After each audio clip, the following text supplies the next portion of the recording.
Hi guys, welcome back to Dimitra's Dishes. So today I'm going to teach you how to make Tsoureki, which is a Greek style brioche that's usually made around Easter time. It is delicious. I mean, it's like the triple D threat. It's deliciously dangerous to my diet. My non-existing diet, that is, because around here, while I'm recipe testing with all this good food around me, there's no such thing as a diet, but let's just pretend there is.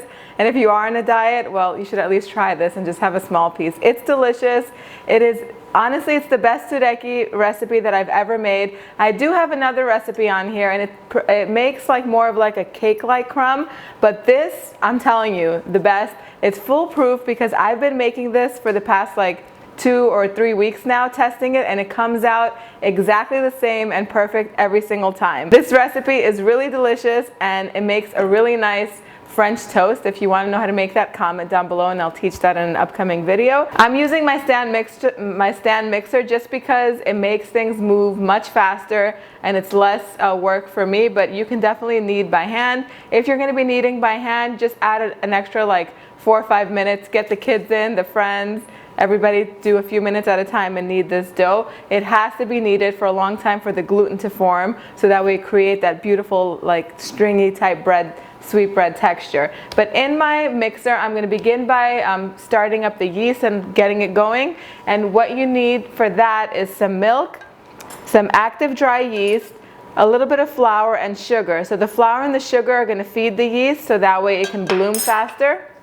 I'm just going to put it in here and let it sit for about 10 minutes until it gets really nice and cloudy and fluffy. I'm just going to give it a whisk or a mix, and I'm just going to let it hang out there for about 10 minutes. You'll know it's ready when it develops like a foamy, puffy cloud on top. That's how you know your yeast is active. Now, many times instant yeast is not bad. I mean, it takes a lot for it to go bad. But sometimes it is not good and it's expired or whatever, or something has gone wrong with it.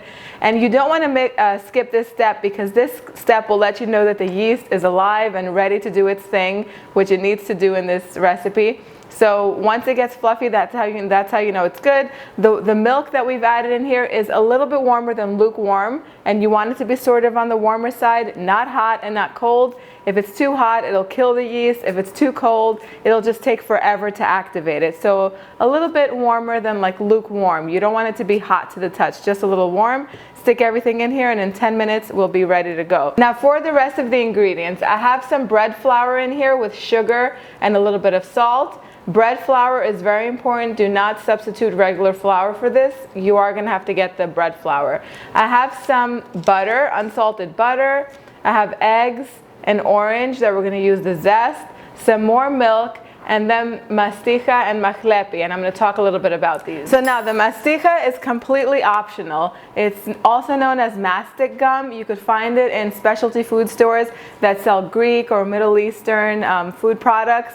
It is an acquired taste. Not everybody likes it. Now, I grew up with this flavor in my desserts, so I'm used to it and I really love it. You only need a tiny bit. If you can't find it, sometimes when you can't find things, they become very expensive and really not worth all of the effort. If you can find it, you could leave it out and you could just substitute vanilla extract or even some cardamom seeds. You could do that too if you like that. Mahlepi is a definite must. It's also known as mahleb, and you could find them as the round pits, they're cherry pits that you can grind yourself, or you could find it already pre-ground. Now, it's delicious. I mean, you cannot substitute anything for this flavor, but again, if you can't find it, leave it out and put some vanilla extract. You can put some dry fruit in here and really flavor it any which way you want. But I'm going to put a generous tablespoon, and I've made a lot, so I'm pretty much done with it, so I'll put all the rest, whatever's in here, a generous tablespoon of this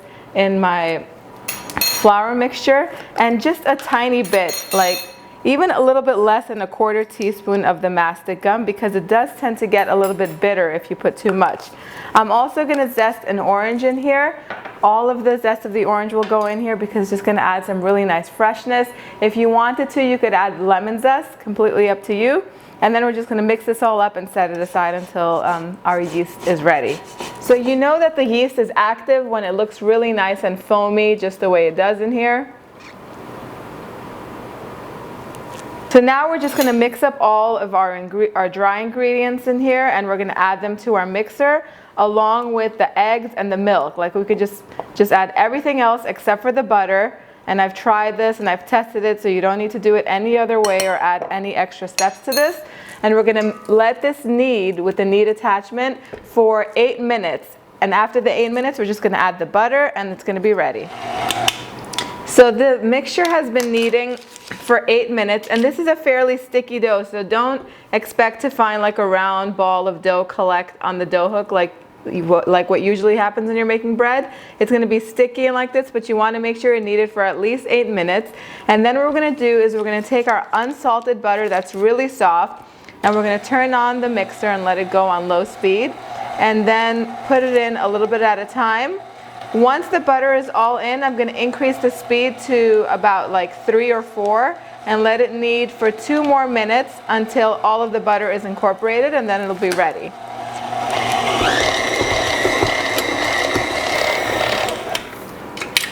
So after 10 minutes, your dough is going to be completely ready.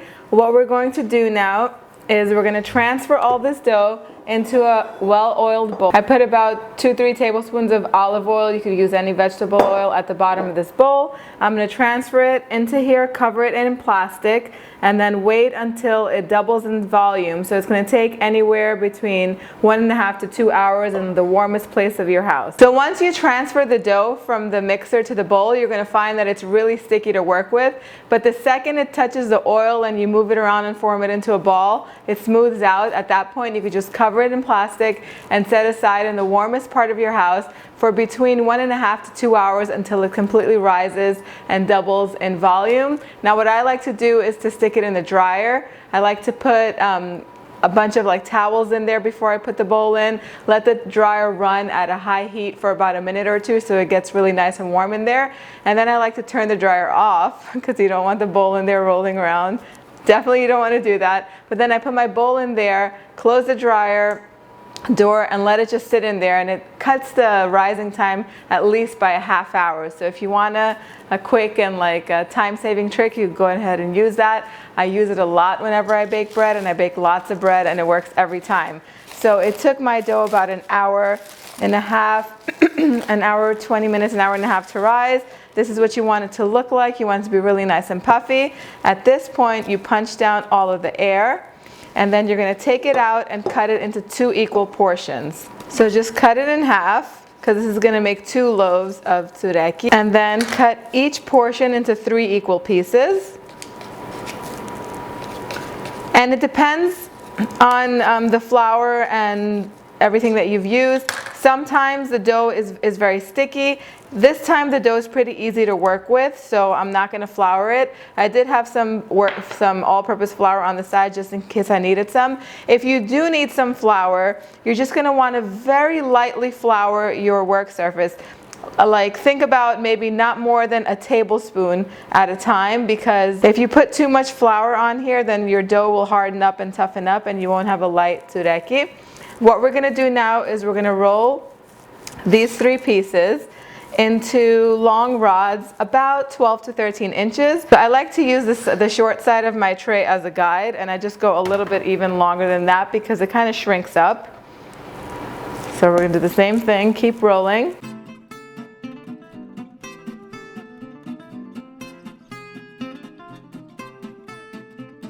And then we're just going to braid these 3 ropes together.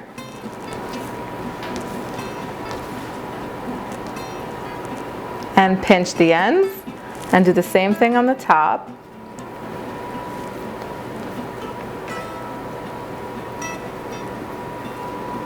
And very carefully put it on a baking sheet that's lined with some parchment paper.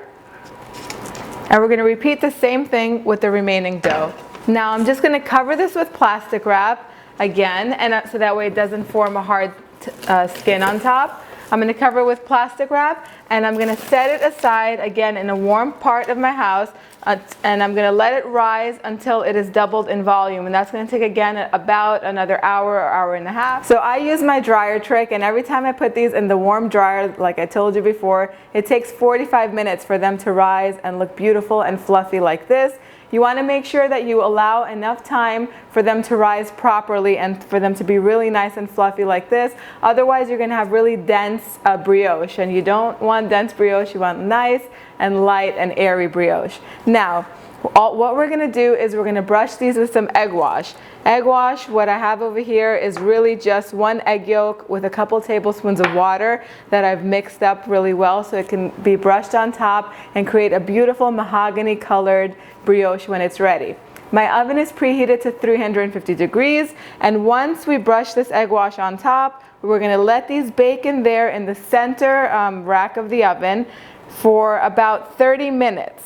And then I will show you what it looks like as soon as it comes out. So my tsoureki took exactly 30 minutes to bake. It always does. If your oven is calibrated at the right temperature and it is at 350 degrees, it will take exactly 30 minutes for them to bake. Now you want to look for this beautiful color.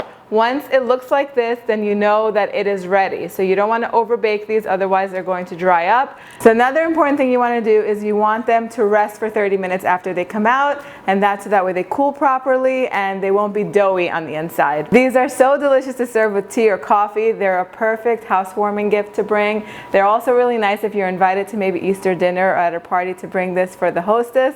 I think they're going to love it the next day. They're going to think of you when they're drinking tea. So I'm going to cut into this and show you the texture on the inside. Just look at this.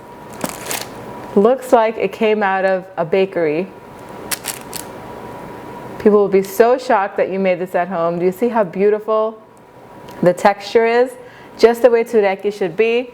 This smells just like my childhood. My mom used to make so many of these around the holiday season. It's light. What I love about it is that it's not too sweet. It smells just divine.